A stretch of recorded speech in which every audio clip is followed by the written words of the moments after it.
The morning of February 6, 2008, Barbara Sonnen Hernandez collapsed after taking a shower. I couldn't move. I looked at my legs. I was trying to wake them up, I was hitting them. Nothing. I couldn't even feel that. At the hospital, tests showed Barbara had Guillain Barre Syndrome, or GBS. It's a rare neurological disorder where the immune system attacks the nervous system. Neurologist Ken Ellington explains. You can think of a nerve as sort of a copper wire with rubber insulation around it, and in this disease, the body sort of attacks the insulation and strips it off, and so the signal doesn't get through to the muscles very well, and that makes you appear weak. They told Barbara it could also result in paralysis. You think paralyzed, you're not going to walk anymore. The first thing I was asking is, am I going to walk again? As with most cases of GBS, doctors expected the symptoms to pass within a few months. Barbara, along with her husband Carlos and their family, began to pray. I had to communicate with God and just say, help me here how to approach this, how to take things in stride, because it was going to be a long trip. I could sense it. He was right. Barbara's condition declined rapidly. Within 2 weeks, she was paralyzed, unconscious, and on life support. She was moved to Seton Medical Center in Austin, Texas. The hospital staff worked around the clock to keep her alive. Carlos stayed at her bedside. The Lord gave me so much strength that I was so focused on what I needed to be doing. Doctors were very concerned. They had seen cases of GBS before, but nothing like this. So she had a very, very severe form of it, and that's only been described in the medical literature 6 or 7 times. She had a full lung collapse. The other one was partially collapsed. She developed some blood clots too as well.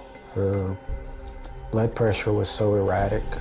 They would try to level it off. It would bottom out, and then it would just go sky high. Meanwhile, Barbara was living her own nightmare. According to Dr. Ellington, she was in a dreamlike state, which means she could feel pain. This was severity, like people were stabbing, like I had stabs, burn, like my skin was on fire. Still, Carlos believed God would answer their prayers. There was just so much against her. It started developing within those few months. We, as family, started praying to God to help us. 4 months passed.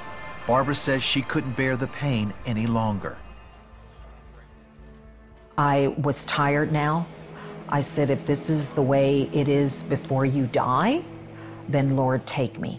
And I had my conversation with the Lord at that time. I said, take care of my husband, give him a good wife when I'm gone so he's not alone. Take care of my children. And as I told him that, and I felt such a peace, such a beautiful, beautiful peace. I heard a voice very clear. It was like a song. Like somebody sang it so beautiful, and it was a man's voice. And I believe it was the Lord. And he told me, it's not your time. And there was a click in my ears, and my hearing went on. My sight, I believe, didn't return till a week or 2 later. After such a long time, Barbara couldn't wait to talk to her family and the hospital staff. Oh yes, a beautiful, beautiful day, beautiful day. All the nurses that I had came in the room. Everyone was surrounding me. She just got warmed up and took off. And it was Barbara all back again. It was just a great, great gift we got back. Barbara started the long process of recovery. Considering the severity of her case, doctors weren't sure how well she would do. That led to me trusting the Lord, you know, putting all my faith in Him. I started looking back at the whole memory of it and saying, you know, if you got me through all of that, nothing is impossible with you, Lord. Nothing's impossible.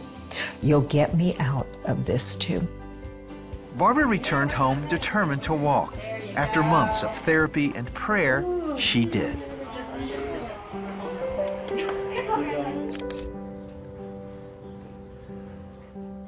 God's there to hand you the many gifts that He has for you if you ask and rely on Him.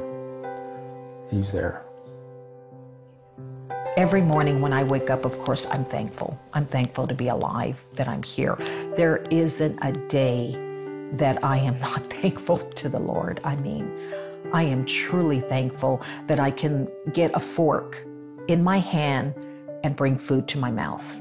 The little things like that that I couldn't do, that we take so much for granted. I'm so grateful and so thankful to be alive.